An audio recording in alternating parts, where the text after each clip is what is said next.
குறிப்பாக இன்று விடுதலை சிறுத்தை அவங்களுடைய முடிவு என்னவாக இருக்க போறது அப்படிங்கிற ஒரு பெரிய பரபரப்பான சூழல நம்மளோட வன்னியரசு அவர்கள் இணைந்திருக்கிறார். சார் வணக்கம். குறிப்பா இன்றைய தினத்துல உங்களுடைய ட்விட்டர் பதிவு கூட பார்க்க முடிந்தது.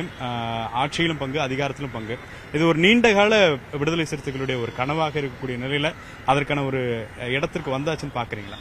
இல்லை, அதாவது இந்த ஆட்சியிலும் பங்கு அதிகாரத்திலும் பங்கு அப்படிங்கிறது எங்களுடைய கோட்பாடு. நீண்ட காலமாக நாங்கள் சொல்லிட்டு இருக்கிறோம். அதை ஒரு நினைவுபடுத்துறது மாதிரி அதை நாங்கள் மறு வடிவம் கொடுப்பதற்கான ஒரு வாய்ப்பாக நாங்கள் பார்க்குறோம்.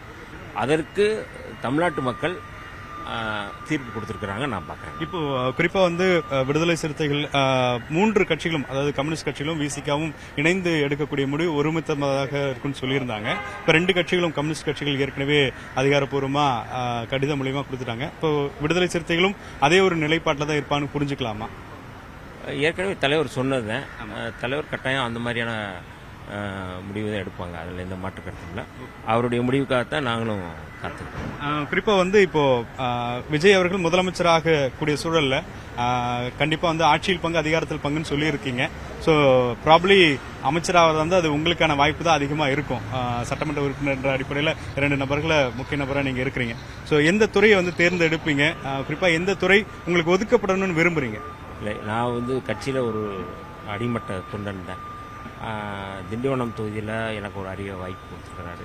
இன்றைக்கி சட்டமன்ற உறுப்பினர் ஆயிருக்கேன் அப்படின்னா அது தலைவர் அவர்கள், எழுச்சி தமிழ்நாடு அவர்கள் எனக்கு கொடுத்த ஒரு பெரிய வாய்ப்பாக பார்க்கிறேன். அந்த வாய்ப்பின் அடிப்படையில் தான் இந்த மாதிரியான ஒரு செயல்பாடுகள் இருக்குது.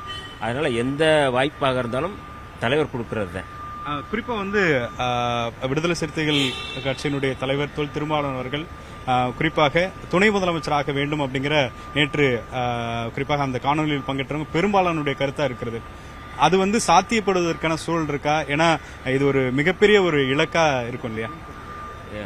துணை முதல்வராக கூட வாய்ப்பு இருக்குன்னு நினைக்கிறேன். நான் நீங்க அதை கேட்பீங்களா? முதலமைச்சராக வேண்டும் அப்படிங்கிற சொல்றீங்க. துணை முதல்வர்னா முதல்வருக்கு எனக்கான ஒரு வாய்ப்பு இலக்கு முதல்வர். ஆமா, அதுதான். ஓகே, இப்போ இந்த திருச்சியினுடைய கிழக்கு தொகுதியில போட்டியிட வாய்ப்பு இருக்கா சார்? அதான் எல்லாமே தலைவருடைய முடிவு, தலைவருடைய. நான் கொஞ்சம் அர்ஜென்டா